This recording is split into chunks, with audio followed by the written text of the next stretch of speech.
Setelah G30S, Indonesia memasuki babak baru yang penuh misteri dan tragedi. Apa yang sebenarnya terjadi pada tokoh-tokoh pro-Soekarno? Siapa yang bertanggung jawab? Mari kita telusuri kisah yang tersembunyi di balik sejarah.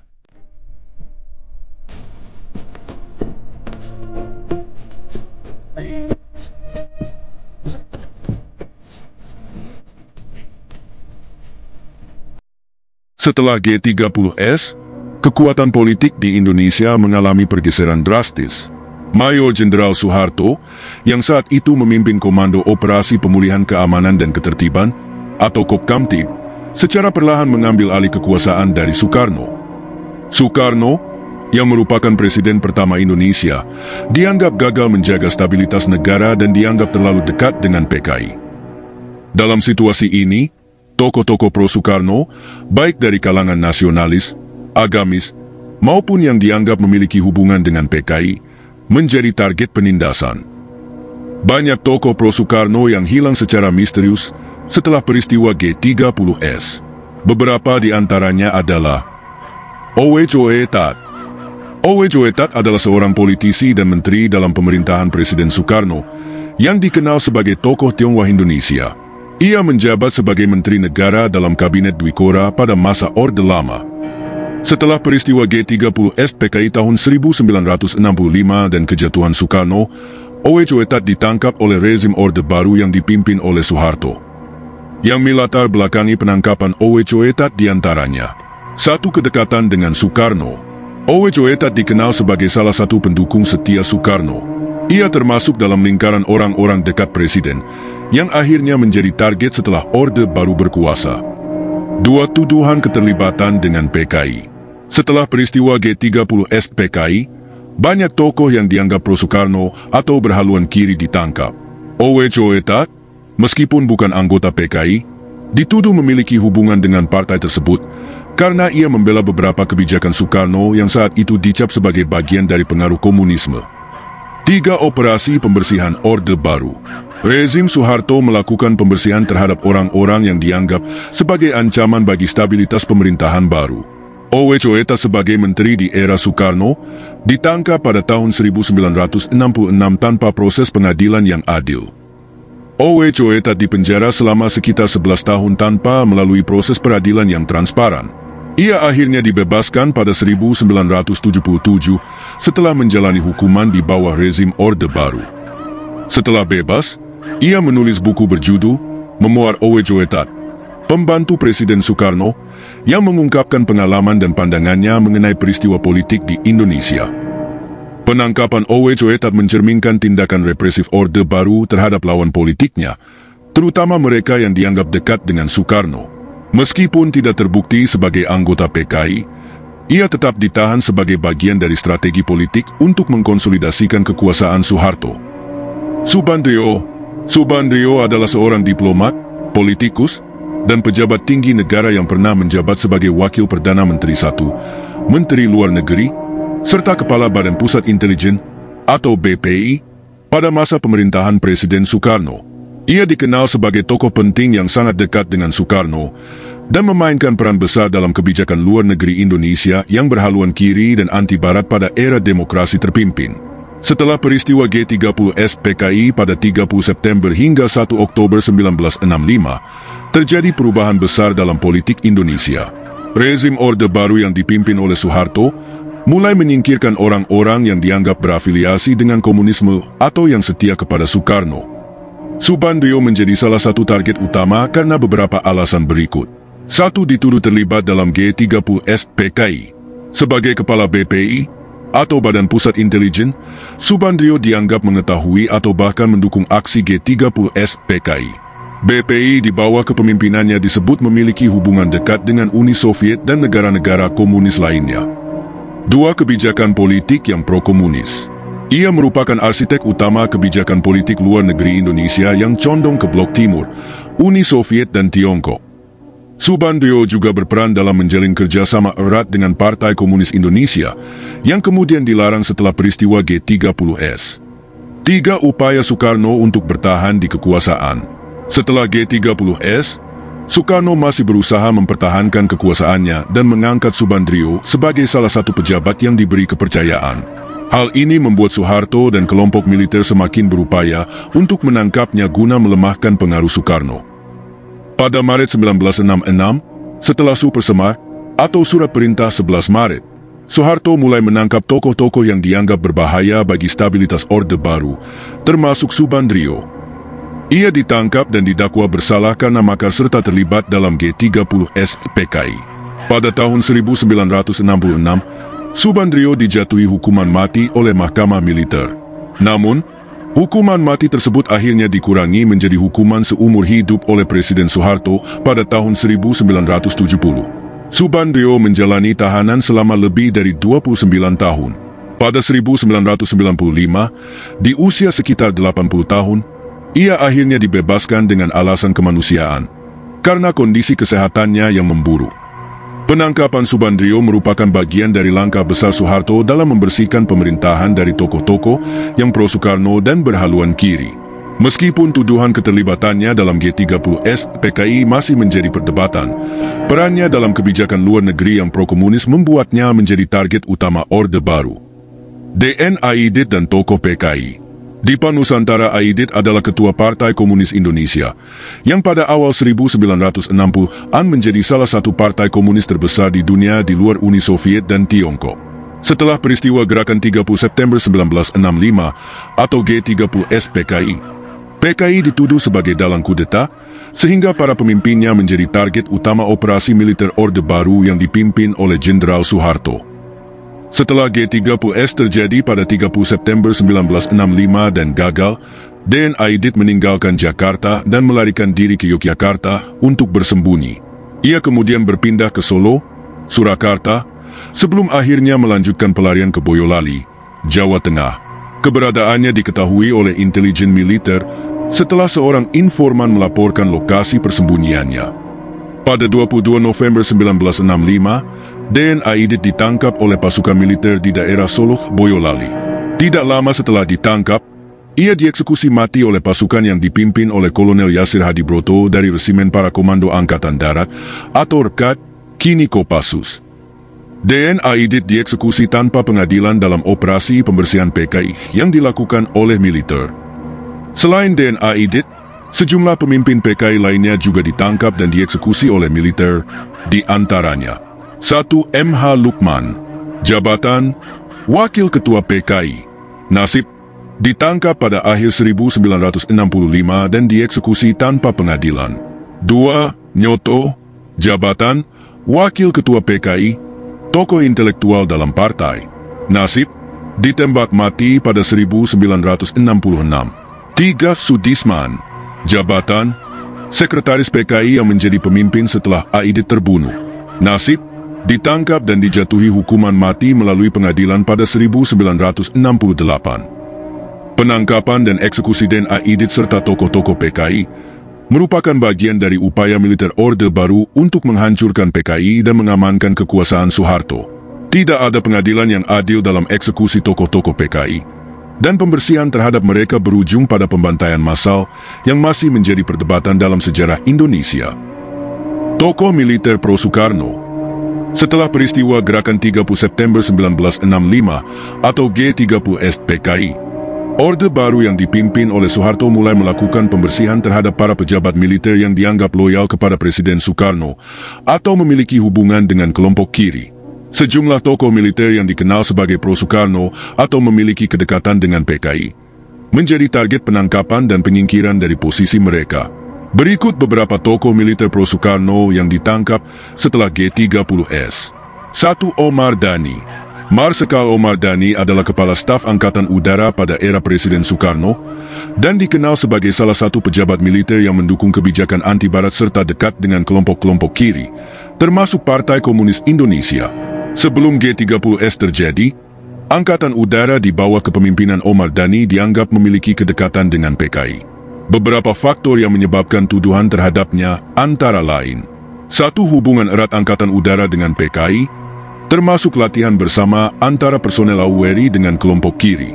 2. Keterlibatan Pangkalan Udara Halim Perdana Kusuma sebagai tempat berkumpulnya pasukan G30S, sebelum aksi mereka pada malam 30 September 1965. 3. Dukungan kepada Soekarno yang saat itu semakin disingkirkan oleh militer yang dipimpin Soeharto. Setelah peristiwa G30S PKI, Soeharto dan Angkatan Darat mulai melakukan pembersihan terhadap tokoh-tokoh yang diduga terlibat. Pada Januari 1966, Omar Dhani ditangkap oleh militer di bawah komando Soeharto. Ia dihukum mati oleh Mahkamah Militer pada tahun 1966 dengan tuduhan berkhianat kepada negara dan membantu G30S PKI. Namun, hukuman mati tersebut kemudian dikurangi menjadi penjara seumur hidup. Pada tahun 1980, hukumannya dikurangi menjadi 20 tahun penjara, dan ia akhirnya dibebaskan pada 1995 dengan alasan kemanusiaan. Penangkapan Omar Dhani merupakan bagian dari pembersihan politik dan militer oleh rezim Orde Baru untuk menghilangkan pengaruh Soekarno serta kelompok kiri. Meskipun tidak terbukti secara langsung terlibat dalam G30S, kedekatannya dengan Soekarno dan hubungan Angkatan Udara dengan PKI membuatnya menjadi target utama. 2. Pranoto Rekso Samudro. Mayor Jenderal Pranoto Rekso Samudro adalah seorang perwira tinggi Angkatan Darat yang dikenal sebagai salah satu loyalis Presiden Soekarno. Ia menjabat sebagai asisten 4 Menteri Panglima Angkatan Darat dan memiliki hubungan baik dengan berbagai pihak di pemerintahan, termasuk kelompok-kelompok yang berafiliasi dengan PKI. Pasca peristiwa Gerakan 30 September 1965 atau G30S PKI, Soekarno menunjuk Pranoto sebagai pengganti sementara Panglima Angkatan Darat Jenderal Ahmad Yani yang tewas dalam kudeta tersebut. Namun, penunjukan ini tidak diakui oleh Soeharto, yang saat itu telah mengambil kendali militer dan mulai melakukan operasi pemulihan keamanan. Berikut adalah kronologi penangkapan Pranoto Rekso Samudro. Setelah mengetahui pembunuhan para jenderal oleh G30S, Soekarno memanggil beberapa perwira tinggi Angkatan Darat ke Halim Perdana Kusuma. Soekarno kemudian menunjuk Pranoto sebagai pengganti sementara Ahmad Yani, tetapi Soeharto menolak keputusan ini dan tetap mengambil alih komando Angkatan Darat. Soeharto menganggap Pranoto terlalu dekat dengan Soekarno dan tidak cukup tegas dalam menghadapi PKI. Pranoto akhirnya dijauhkan dari posisi strategis di militer dan perlahan kehilangan pengaruhnya. Setelah Orde Baru mulai mengkonsolidasikan kekuasaan, Pranoto ditangkap dan ditahan tanpa proses peradilan sejak akhir tahun 1965.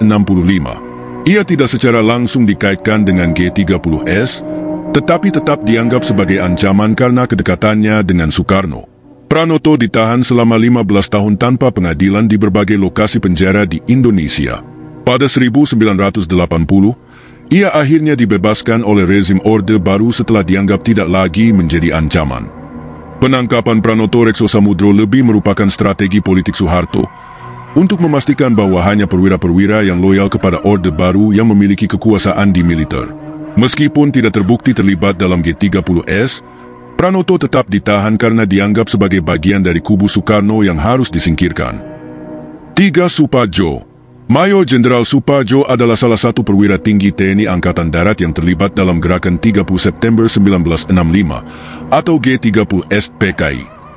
Berbeda dengan beberapa tokoh militer lain yang hanya dituduh terlibat, Suparjo adalah salah satu perencana utama gerakan tersebut.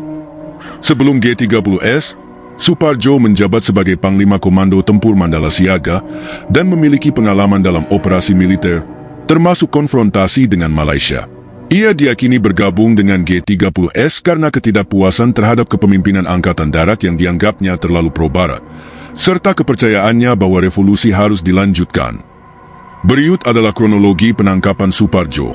Setelah kudeta yang direncanakan gagal dan pasukan Soeharto berhasil merebut kembali Jakarta, Suparjo melarikan diri dari ibu kota.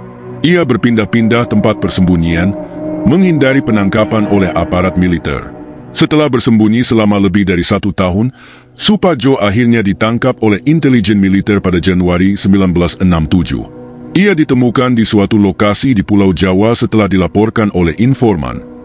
Suparjo diadili di Mahkamah Militer Luar Biasa atau Mahmilub dengan dakwaan pengkhianatan terhadap negara dan keterlibatan dalam upaya kudeta.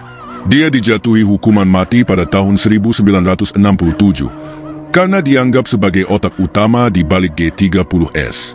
Suparjo dieksekusi pada tahun 1970, menjadikannya salah satu tokoh tinggi G30S yang dihukum mati setelah peristiwa tersebut. Soepajo adalah satu dari sedikit perwira tinggi militer yang benar-benar terlibat langsung dalam G30S dan berusaha menggulingkan pimpinan Angkatan Darat.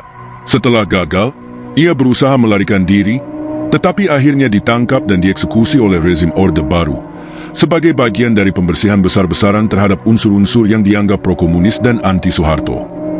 4. Untung Syamsuri, Letkol TNI Komandan Batalion Cakrabirawa. Letnan Kolonel Untung Syamsuri adalah Komandan Batalion 1 Cakrabirawa, pasukan pengawal pribadi Presiden Soekarno. Ia merupakan salah satu pemimpin utama Gerakan 30 September 1965 atau G30S PKI dan bertanggung jawab atas operasi penculikan serta pembunuhan 7 jenderal Angkatan Darat. Sebelum terlibat dalam G30S, Untung dikenal sebagai perwira militer yang memiliki kedekatan dengan kelompok kiri, terutama PKI. Ia mengklaim bahwa aksinya dalam G30S adalah untuk menyelamatkan Soekarno dari kudeta yang akan dilakukan oleh Dewan Jenderal, sebuah isu yang saat itu berkembang luas. Berikut adalah kronologi penangkapan Letkol Untung. Setelah operasi G30S gagal, Letkol Untung melarikan diri ke Jawa Tengah untuk menghindari kejaran militer. Ia bersembunyi di beberapa tempat, termasuk di daerah sekitar Boyolali dan Semarang. Pada 11 Oktober 1965, Letkol Untung berhasil ditangkap oleh aparat militer saat berusaha melarikan diri ke Jawa Tengah. Ia ditangkap oleh pasukan dari Resimen Para Komando Angkatan Darat, Repkat, sekarang Kopassus, yang saat itu sedang melakukan operasi pembersihan terhadap tokoh-tokoh yang terlibat dalam G30S. Letkol Untung diadili di Mahkamah Militer Luar Biasa, atau Mahmilub, dengan tuduhan utama pemberontakan dan pengkhianatan terhadap negara. Pada tahun 1966, ia dijatuhi hukuman mati karena dianggap sebagai pemimpin utama gerakan tersebut. Letkol Untung dieksekusi pada tahun 1967, menjadikannya salah satu tokoh G30S pertama yang dihukum mati oleh rezim Orde Baru. Letkol Untung Syamsuri adalah salah satu aktor utama dalam G30S PKI, yang langsung memimpin operasi penculikan jenderal-jenderal Angkatan Darat. Setelah gerakan itu gagal, ia melarikan diri tetapi akhirnya ditangkap dan dieksekusi oleh militer di bawah kendali Soeharto. Penangkapannya menjadi salah satu simbol keberhasilan operasi pembersihan terhadap kelompok yang diduga terlibat dalam G30S, yang kemudian memperkuat kekuasaan Orde Baru. Para tokoh militer yang setia kepada Soekarno mengalami nasib berbeda setelah kejatuhan Orde Lama. Sebagian, seperti Omar Dhani dan Pranoto, dijatuhi hukuman berat namun selamat. Sementara yang lebih terlibat langsung dalam G30S, seperti Supajo dan Untung, dieksekusi. Penangkapan dan hukuman ini adalah bagian dari strategi Soeharto untuk mengonsolidasikan kekuasaan dan menghilangkan pengaruh Soekarno dalam militer.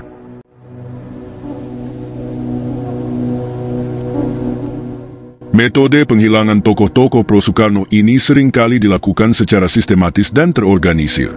Beberapa metode yang digunakan antara lain: 1. Penangkapan dan penahanan tanpa pengadilan.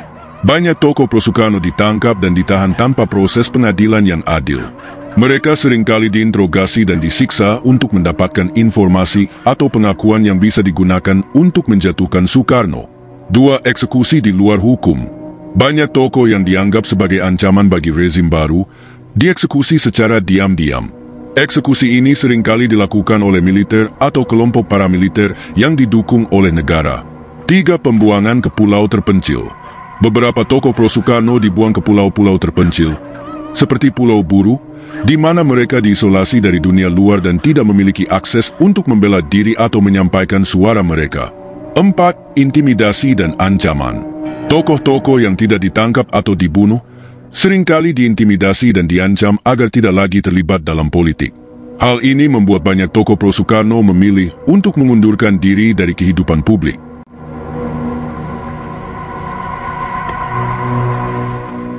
Hilangnya tokoh-tokoh pro-Soekarno ini memiliki dampak yang besar terhadap kehidupan politik Indonesia. Rezim Orde Baru di bawah Soeharto berhasil mengkonsolidasikan kekuasaannya dengan menyingkirkan semua oposisi, termasuk mereka yang setia kepada Soekarno.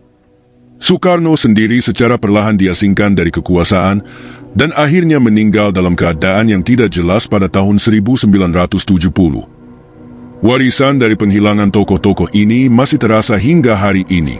Banyak keluarga korban yang masih mencari keadilan dan kebenaran, tentang apa yang terjadi pada orang-orang yang mereka cintai. Selain itu, peristiwa ini juga meninggalkan trauma kolektif dalam masyarakat Indonesia, terutama bagi mereka yang menjadi korban atau saksi dari kekerasan yang terjadi. Hingga saat ini, masih banyak pertanyaan yang belum terjawab mengenai hilangnya tokoh-tokoh Pro Soekarno pasca G30S. Beberapa pertanyaan tersebut antara lain: 1. Siapa yang bertanggung jawab? Meskipun militer di bawah Soeharto dianggap sebagai aktor utama dalam penghilangan tokoh-tokoh ini, masih ada pertanyaan tentang sejauh mana keterlibatan pihak asing, terutama Amerika Serikat, yang pada saat itu memiliki kepentingan untuk mencegah penyebaran komunisme di Asia Tenggara. 2. Berapa jumlah korban yang sebenarnya? Jumlah korban yang hilang atau dibunuh pasca G30S masih menjadi perdebatan. Beberapa sumber menyebutkan angka puluhan ribu, sementara yang lain menyebutkan angka ratusan ribu. 3. Apa motif sebenarnya di balik penghilangan ini? Apakah penghilangan tokoh-tokoh Pro Soekarno ini murni untuk membersihkan pengaruh PKI? Atau ada motif lain, seperti menghilangkan semua oposisi terhadap rezim baru? Misteri hilangnya tokoh-tokoh Pro Soekarno pasca G30S ini merupakan salah satu episode paling kelam dalam sejarah Indonesia yang masih memerlukan pengungkapan dan rekonsiliasi. Upaya untuk mencari kebenaran dan keadilan bagi korban dan keluarga mereka masih terus dilakukan hingga hari ini. Hilangnya tokoh-tokoh ini menjadi luka sejarah yang masih membekas. Apakah kita siap mengungkap kebenaran? Jangan lupa like, share dan subscribe untuk lebih banyak konten sejarah mendalam. Tinggalkan pendapatmu di kolom komentar.